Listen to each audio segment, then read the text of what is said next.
I can remember, and Beth and I talk about this when we teach the hoops at the women's workshop, that anymore when we go to a wedding, and it was true at our wedding, we had the candles over here that represented ourselves, that individual person, and we had our new couples candle, and we were supposed to light those and bring them over to the couples candle and then snuff out our own. And we're like, today, we'll stand up and like, no, don't blow out your candle. You need to keep yourself in this relationship as well as develop the couples piece of it.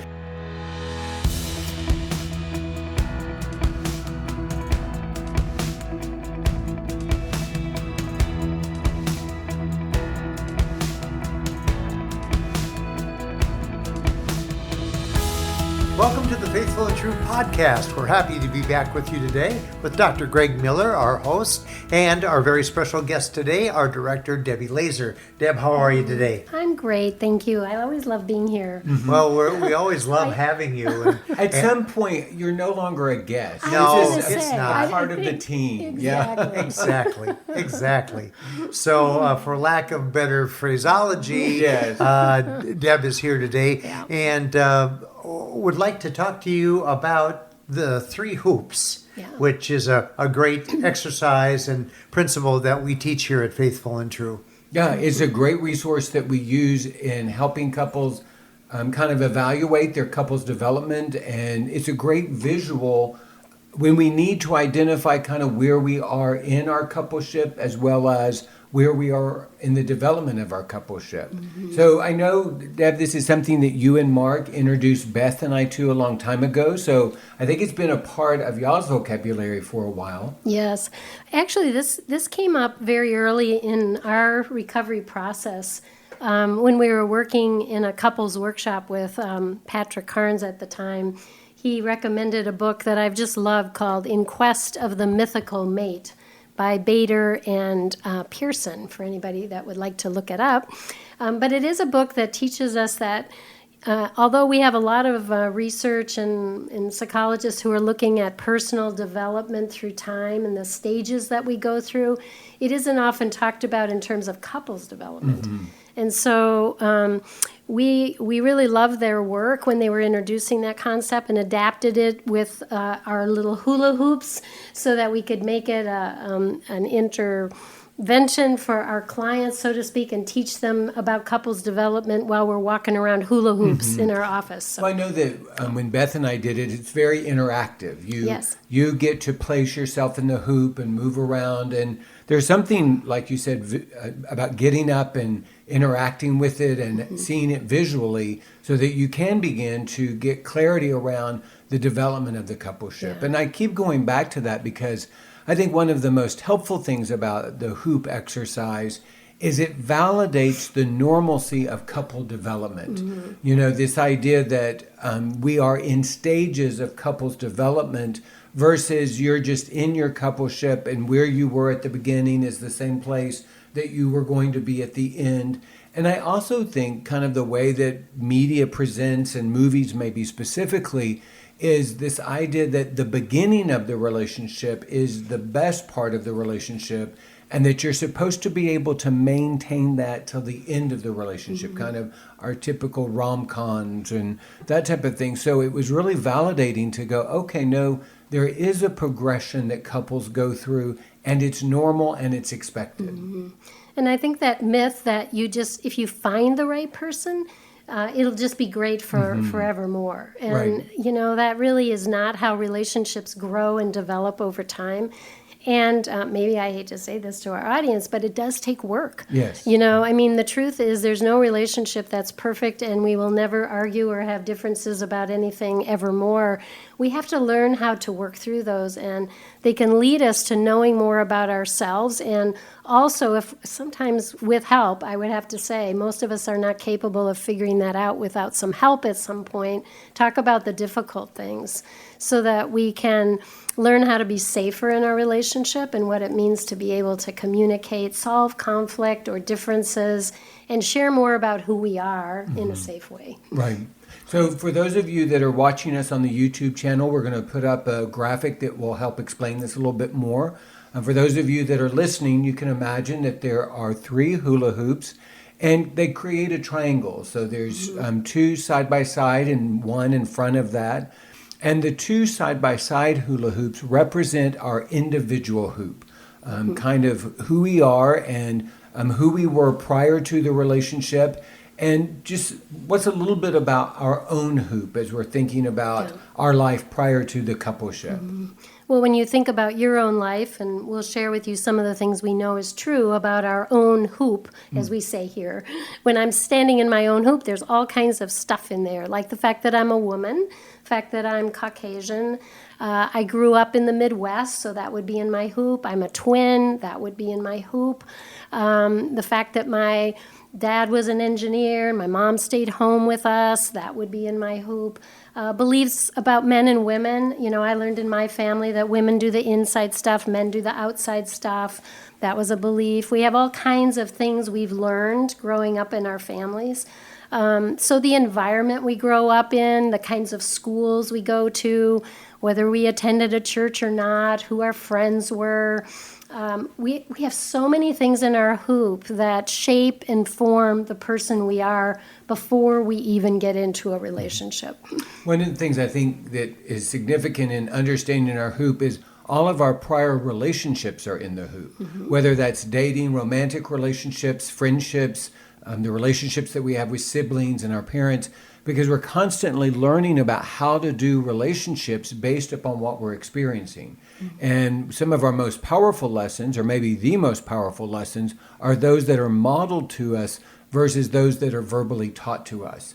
So your parents' marriage is in your hoop, how you saw them interacting, the priorities of the family. We talk here about family rules, family roles, all of that would be in the hoop, as well as your own sense of self, what you enjoy, your hobbies, your interests, your perspectives, your reactions, all of that would be in the hoop also.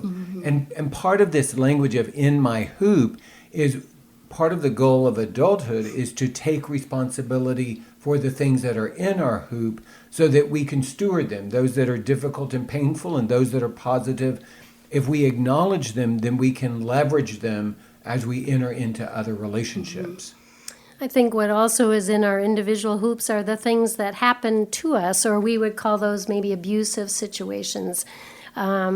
Most people have some of those, whether it's verbal abuse, as we say, spiritual abuse, sexual abuse, financial abuse for some. And we know that that creates all kinds of beliefs about ourselves, sometimes shame about things. And so if we haven't taken a look at what some of that stuff is, it works in kind of an autopilot way, that it drives us to learn certain ways to cope ourselves, whether it's behaviors we've acquired or substances we use to manage some of the difficult emotions coming off of abusive situations. They're just really important to talk about and understand and be able to articulate so that we know ourselves better when we go into a relationship. We may also have what we call those abandonment situations where there are things we needed as a child and we didn't get. And so those are sometimes harder for us to figure out in this journey of kind of self-reflection, because how do we know what we needed if we didn't have it? And so we're great as therapists. We remind them what they needed, and they're like, oh, yeah, I could have used a little more of that, Absolutely. Well, and this is also about what happened in my family, and it's also about what happened outside of my family. It was in my school, in my churches, in my neighborhoods, whatever sports I did or clubs I was in. All of those relationships in and out of the home are shaping and forming me. And again, as a child, I'm absorbing, I'm taking things in that help create the perspective that I will bring to my life, to my experiences. And like you said, we can easily, slip into an autopilot. We still have the perspectives, we just don't know how to acknowledge them or identify them. So in our lack of understanding, they actually have more power. If I'm just I often say, if we're an automatic pilot, eventually we will crash. That we do need to be able to take responsibility for our life and choices versus just being dragged down a stream. Another image I use, it's kind of like, for some of us, our lives have been like this river and we're just a twig that has been pulled down the currents of the river. versus someone who's in a kayak, maybe going down the same river. There's still the rapids and the challenges, but with my kayak and my oar, I can navigate a little bit more. I can't control the river, but I can seek to control how I move through the rapids itself. We're wanting to move people from just being that twig that's dragged down the river to that person that is intentionally moving down the river. Mm-hmm. I think if we're not careful and we don't do some of this self-reflection, we can come out with statements like, well, that's just the way I am, and I've always been that way, and kind of like that's the way I'm always going to be. Mm-hmm. We believe... End of discussion. End of discussion. Yeah, well, oftentimes we believe, and we wouldn't be doing what we're doing if we didn't believe in change, and that people have places to go to improve who they are, to be, as we always say, the person God created you to be.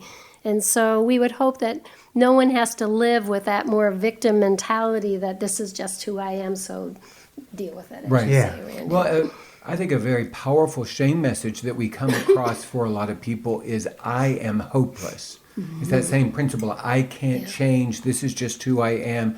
And without an alternative understanding, it makes sense. You know, if this is just who I am, then I'm stuck this way, and it does feel hopeless. Versus, no, I was shaped and formed by circumstances, and I can begin to live differently as I understand those circumstances. I can make choices. I don't have to be forced in a particular way or respond in a particular way. There is some option that I may have. Mm-hmm. And in fact, we talk to people about being a wise adult.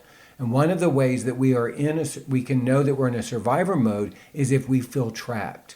I often say wise men always have choices. They may not like their choices, and they have choices. So that lack of self-reflection sometimes leads us to believe that we really don't have any choices, and this is just the way it's going to be. Mm-hmm. So I guess what we're saying is we hope our audience will agree with us that there's a lot of stuff in our hoop. And so we might call it our baggage or, our stuff clinically, right? And what we know is we're not just formed and shaped by a marriage relationship, which can be a significant part of many of our lives, especially when we've been in them for years and years. But we do bring all of these things from our earlier life experiences, and they have done a great deal to shape and form the person that we are. So when we do meet that person that we marry and form a coupleship with, we bring all of this into it. And at first it may be subtle, it may not be as obvious, it may even be hidden, and it is present. And so, using that image of the three hoops in the triangle, at some point we're standing in our own hoops, we meet each other, and the natural response is to gravitate towards the couple hoop, the hoop that's in the front, the top of the triangle. And both persons enter into that space freely, wholly, enthusiastically, and excited to meet this person. And this is that early stage of excitement and infatuation when we're first meeting this person. Yeah. Sometimes we call this stage enmeshment also, or as you said, infatuation. And it is a stage where really nobody else in our life is even in our radar. We're sitting there. The only person that matters is this person. We spend endless hours talking. We need very little sleep. We make all kinds of promises at this stage. I remember saying to Mark, we were sitting in the middle of a cornfield one time in our first little apartment, and I said, I don't care where we live. I'm so in love with you. We could be any place, and I would be happy. Well, I want you to know, after 9 months of the cornfield, I was really ready to get back to a bigger city life. I grew up in the Chicago area. It really wasn't what I liked at all, but I thought I meant that when I said that to Mark. Well, and what I would even say is you did mean it when you said it. I know. It just wasn't sustainable. It was not sustainable. Corn silos are not all that appealing and, after a while. for all of you living in the country, I actually love the country. I just, I need a few more people. I guess that's what I'm saying. Well, and I think the point is we are so engrossed and focused on the relationship and this other person that we naively believe that they are going to be able to meet all of our needs. Mm-hmm. And this part of the development of the relationship sometimes can be minimized as if it's not significant or important. And yet one of the things I learned from you and Mark was this infatuation stage really is a part of couples development, and it does help couples later navigate some of the challenges that they may face. I heard Mark talk about how the neurochemistry of this season of infatuation and excitement creates a bonding in the coupleship that when things get difficult, you will want to go back to and remember. And, we've worked with enough couples where a lot of times those old memories, those awarenesses of what it was like in the early days can encourage a couple to continue when it's really difficult. And we also see for those couples that might say, you know what, we never really had that. It made sense. Maybe we were encouraged to get married. Maybe it was the expectation we got married, but we didn't have that infatuation place. It actually later on is difficult sometimes to get through the hard times. And it is a place that I think we read about in romance novels, anybody that engages in that, or we see in our romantic comedies in the movies. We see that quick engagement, enmeshment period of time, and then living happily ever after. I know you and I both watch Hallmark movies, and of course we see that all the time there, and we still love it, don't we? We do. And we know it's not realistic, and I'd like to know what some of those look like again a year or two, 5 down the road. But it is a time when I think we honestly believe we've completed each other. We will complete each other. And this is our soulmate, and everything should be happy moving forward. I can remember, and Beth and I talk about this when we teach the hoops at the women's workshop, that anymore when we go to a wedding, and it was true at our wedding, we had the candles over here that represented ourselves, that individual person, and we had our new couples candle. And we were supposed to light those and bring them over to the couples candle and then snuff out our own. And we're like, today, we'll stand up and like, no, don't blow out your candle. You need to keep yourself in this relationship as well as develop the couples piece of it. So. And even this idea in the scripture where it talks about the two shall become one. What's important about that is when there are two, the two remain. That you don't lose the two to become one. It's the two together will become one. And when we lose ourselves in the coupleship and we give ourselves over to somebody else and kind of lose our sense of self, it's difficult for there to be a coupleship if there's not two people participating. And, we often talk here about this idea of becoming the person that God created you to be. And I can do that in the context of a coupleship. And it's not about losing who I am. It's allowing the coupleship to encourage me to become fully the person that God created me to be. Right. They're a little bit like a file, aren't they? Because you will start arguing about things that you could change a bit and a spouse could change a bit to actually become the better person that God created you to be. Well, and I often talk about in the scripture this verse about, iron sharpening iron. Yeah. A lot of times that is exclusively referred to in male relationships. But I really do think that's a great image for our marriages and for coupleship in that these two strong persons come together and they do challenge each other, they do engage each other, they do listen to each other, and they sharpen each other in doing that. And, I think this idea that opposites attract, I absolutely believe that that's true. We are drawn to someone that we see they have something that is missing from us.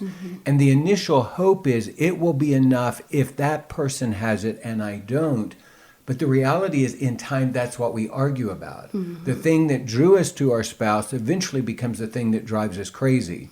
The goal to find balance isn't to marry someone that creates the balance for me. It's to allow that other person to invite me to finding balance within myself. Right. So those things that I saw in Beth that I wished I had, all these years later, if Beth has them and I don't, I just become irritated at her. But if I can develop some of those attributes that I see in her, then I find the balance and I appreciate those things in me and I continue to appreciate those things in Beth. Yeah. It's interesting, isn't it? During this stage of development, we do tend to overlook faults in the other person and everything about them is wonderful. And that is what eventually changes as we move out of this stage. And everybody does move out of this stage. We say somewhere between probably 9, 18 months in there. Generally, it doesn't last longer than that. And then we get into real life. And then we are probably going to move on to another stage since infatuation and enmeshment have stopped. Yeah. One final thing as we're moving on. A lot of times couples will say, well, that infatuation stage wasn't true, that it was a lie. And I want to encourage couples to understand it was true. It just wasn't the fullness of the truth. That what you experienced was real and valid, and it was just that there was more, and this other more was how we navigate the rest of our lives. And then that brings us to the next part of this development, where someone moves from being totally invested in the relationship and being fully in the couple's hoop to begin to move back to their own hoop. And it may be they have one foot in the couple's hoop and one foot in their own, but what we see in time is eventually they find themselves both feet back in their own hoop, and this is where tension can begin to develop for the couple. And I think when they're back in their own hoop, they're either going back there because they have work to attend to, or they're finishing school, or maybe the family has been started and they have a lot more parenting responsibilities. Or it could be also they're starting to notice the differences in the relationship, which again, when we're so focused on each other and everything is of interest to both of us and we're so much alike in infatuation, we soon begin to see that there actually are some differences. So back to the hoop you go, and why don't we just say you go there first, Right. and as a spouse I might stay up in the couple's hoop, and then some of the tension starts, and some of the beliefs as well. Well, you must not love me anymore because you're not around anymore, and you can't take those long hours of talking to me like you used to when we were early in relationship. And so we start developing meanings out of this stuff and beliefs about our relationship. Most of us don't have the kinds of language to talk about that, the communication skills, and so we cope somehow or another. When it's this dynamic of taking it personally, that when the spouse left the couple's hoop, there was this personal aspect of it. And what's complicated is it is a very personal experience, and yet not to take it personally, because it is about development, it is about actually needing some space and finding your voice. What's also true is in our own hoop, remember all that listing that we talked about, there's a lot of pain, there's a lot of hurt, there's this rejection, this chaos.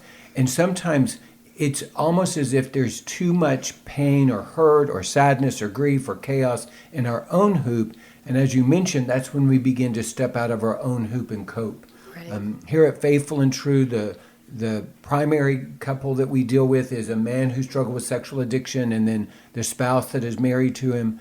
And in this case, what we would say is the husband, overwhelmed by life, needing to find some sort of coping strategy, steps outside of his own hoop and begins to use sexuality or busyness or work or activity just to begin to numb some of the chaos or silence the voices of chaos.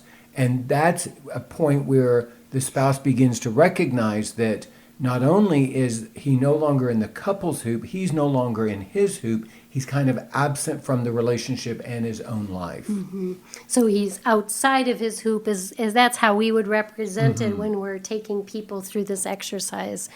What I remind wives when we're teaching them this is that they too at some point would go back to their own hoop, and sometimes they're the first ones to go to their hoop. After a period of infatuation, they may be there for their own school or their own work situation, or again, parenting children or whatever it is that might bring them back to that place.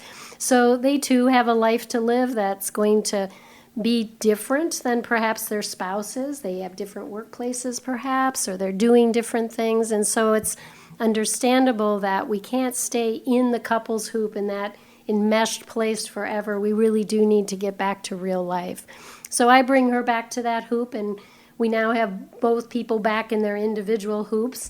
And I remind her too that there are some difficult things that have happened in her hoop or are happening obviously in the moment. If they've come to us, obviously it's discovery usually of that secret life of her spouse. So she's dealing with betrayal trauma at the very least, if it isn't other things. And so I remind her that when any of us are dealing with those difficult things, we find ways to comfort ourselves. or we use the word coping. So I say to represent that, I'm going to have you step out of your hoop, and now we have two people basically outside of their individual hoops, and they're finding some ways of coping. Right. One thing that I would say for men who struggle with addiction, probably what is true is when they met their spouse, maybe they had one foot in their own hoop, they also had a foot in the coping strategy, whatever it was.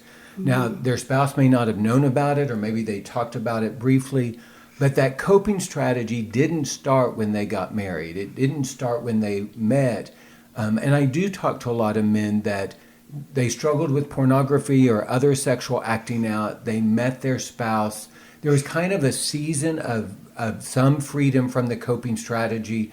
And in that time, they began to believe that it was going to be okay, that this relationship was going to resolve the issue.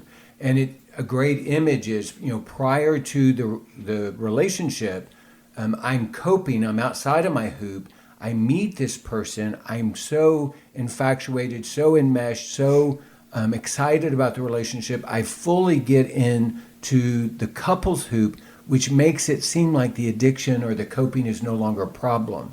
But at some point when I begin to step back into my own hoop, that's when I step back into my coping strategy or the addiction or whatever is going on. And then eventually, as life gets too chaotic, I find myself completely out of my hoop, finding some ways to cope and avoid.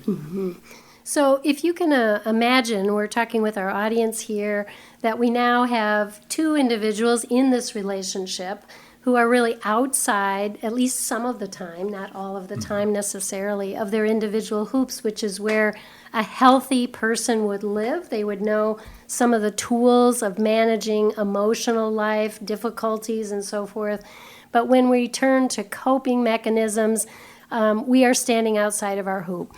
And I remind wives that our coping is and obviously can look very different than a husband's. Right. And then we can argue about that too. But it might be food. We might be eating emotionally and struggling with weight issues. It might be withdrawing, which I share as some of mine. It might be work or over-parenting. It might be watching a lot of television or being on screens too much. So there are endless amounts of ways that we can cope when our emotions are strong. We're feeling lonely or sad or rejected or embarrassed or whatever that is. Right. I hate to do this, but we're going to have to leave our couple separated. We are? Yes, because we've come to the end of this podcast, shoot. but this is the Such teaser. a tease. Yes. Such a tease. Oh my You've got to come back because we don't want to leave you coping outside of your hoop. Good. One thing I would say, and you kind of alluded to this, is there really is this dance that we do where throughout the years of our relationship, there's times when we are in the couple's hoop and it does feel good and connecting. There are other times when life gets overwhelming and we're completely out of our hoop. It's not like we land in any one of these places and set up camp. We're kind of a moving target, and that's one of the things that can be so chaotic in the relationship. That a wife may come to Faithful and True and say, I'm really confused because it seemed like we had a good marriage. At times it was really good. And I think that that's a valid reality, that as we're navigating this, there are times where we're in this healthier space where we're connecting to our spouse. We're in the couple's hoop. We're also kind of grounded in ourselves.